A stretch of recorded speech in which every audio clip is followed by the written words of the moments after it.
ត្រឹ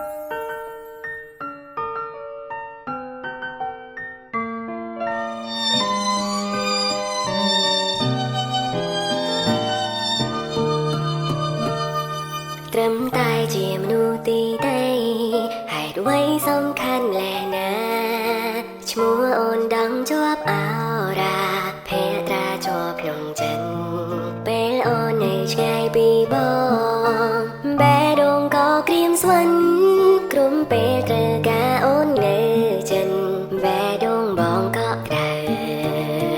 បងមិនដឹងថាថ្ងៃស្អែកមានរឿងអ្វីផែនដីទៅជាយ៉ាងណាដឹងត្រឹមបេះដូងត្រូវការជីវ៉ាក្រសោបក្នុងអោរារាល់ថ្ងៃអូនមិនមែនទេវតាតែជាព្រះនាងក្នុងបេះដូងបងជ្រាមួយចំហៀងទេកម្មសិទ្ធឲ្យតែនាងមើលថែផង